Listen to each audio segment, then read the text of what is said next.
A man's ways of doing things is a direct result of the way he thinks about things. To do things the way you want to do them, you will have to think in a way that you want to think. When you think thoughts and you don't like them, just stop and rework the thoughts to be different ones. To think what you want to think is to think truth, regardless of appearances. Watch your words. Every man has the natural and inherent power to think what he wants to think.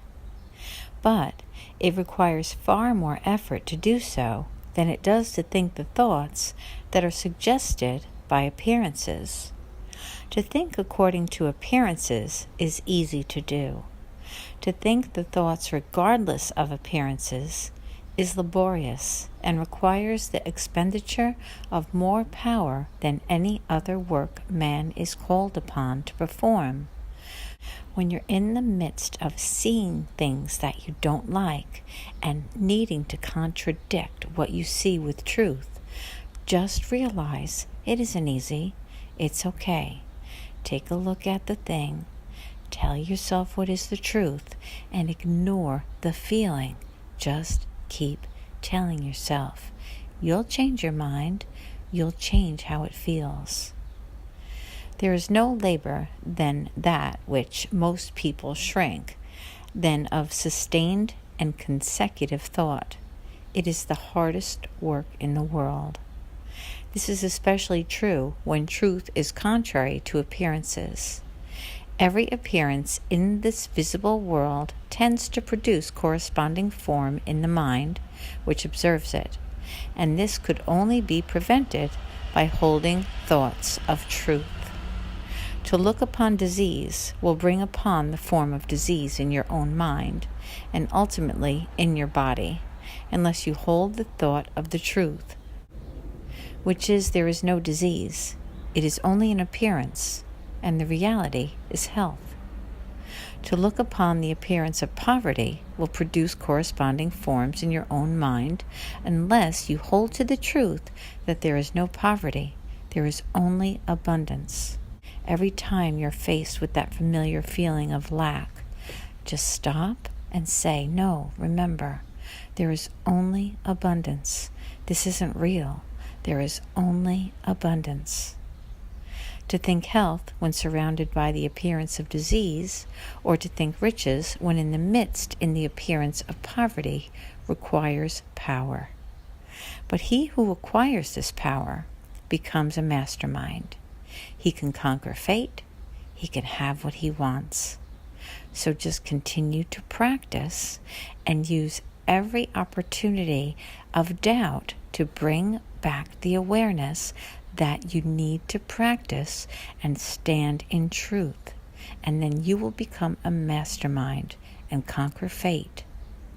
This power can only be acquired by getting hold of the basic fact which is behind all appearances, and that fact is there is one thinking substance from which and by which all things are made.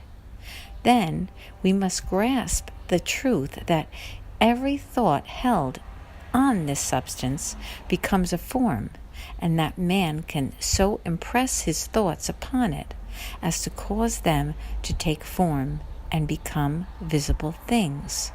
So imagine that there is like pixie dust floating all over and around you, and all you need to do is stay focused on the truth, and that pixie dust comes together to become the form that you're thinking. But if you are thinking many different things, many different times about the same subject, I don't have enough, I do have enough, I won't have enough, I can't do this, you can do that, you do live in abundance, then it will take a long time for that pixie dust to create the form that you are thinking. So remember to visualize and see only the truth. Just negate the words of lack and the words of mistrust, and build the words of abundance and faith. and just continue on that road so that that pixie dust can become concentrated and become the form that you want it to be. No more concentrating on what you don't have or what you see. Only concentrate on what you do want and what you don't see. It's with the eyes of faith. When we realize this, we lose all doubt and fear, for we know that we can create what we want to create. We can get what we want to have. We can become what we want to be.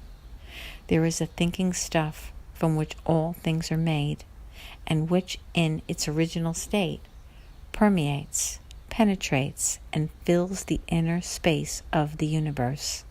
God is everywhere, and it's by us connecting to that God that we become creators. A thought in this substance produces the thing that is imaged by the thought. We are 3D printers. Man can form things in his thought. I can form things with my thoughts, and by impressing my thoughts upon formless substance, I can cause the thing that I think about to be created. I will dwell upon this until all of this that I have just said is fixed in my mind.